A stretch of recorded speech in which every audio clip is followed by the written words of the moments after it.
All right, what's up, folks? This question or video is in response to a question from Here After Now, and they wanted to know if they're working in Studio One with the Heath CQ18T, and they have an input. Let's just say this keyboard going to input right here. All right, that's input 9. All right. So they want to know if they're recording a band and they come out of these outputs right here, these outputs here, the 6 auxiliary outs, if they want to plug into there and take it to a speaker, or if they want to go to a speaker or use a monitor for headphones or whatever for the band, are they going to hear the clean sound, or are they going to hear the affected sound that I hear through these headphones? It's coming out of my stereo output. Well, and the answer is that just depends. As you can see right here, if I go to input 9 and I configure,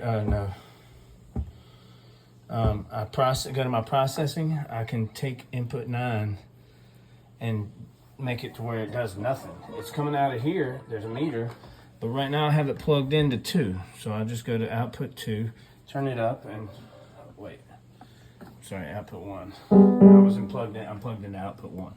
So I'll turn 2 back down. I'm plugged into output 1, so now if I turn up output 1, I have sound.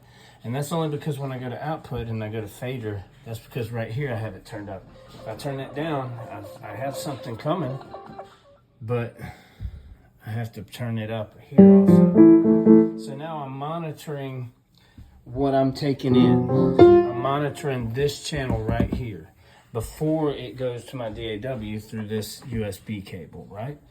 So cool, no problem. But if you want, so if that's what you want to hear is the clean sound coming in, then that's how you do it. You see, I'm going into the DAW and I have this analog delay on there, but you don't hear it, you hear it clean.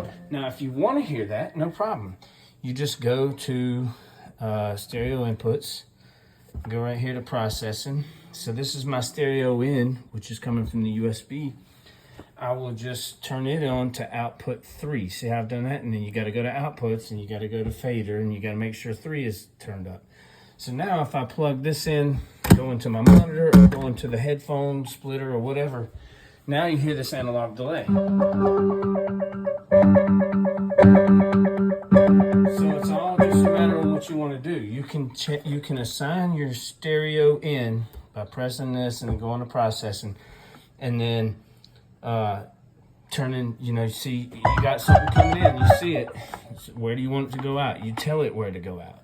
Now, same thing, inputs 1 through 9. This is input 9. I have something coming in, I'm telling it to go out on 1. So if I want to hear it, I go to 1. So that's how you do it, no problem.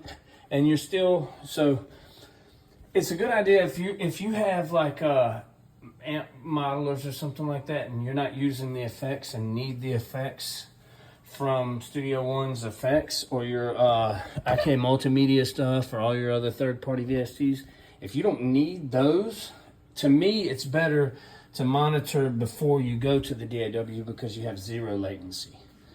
Now, if you're gonna go out to your affected channel like this, it's a real good idea to go right here to song, setup, and then general.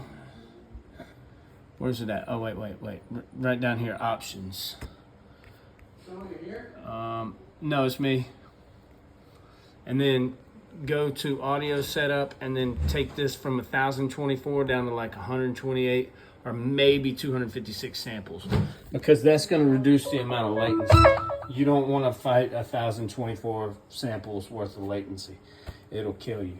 So anyway, that's how you do it. If you want the affected channel, you just got to set it up that way. If you want the clean channel, you got to set it up that way. Either way, it's up to you. Hope that helps.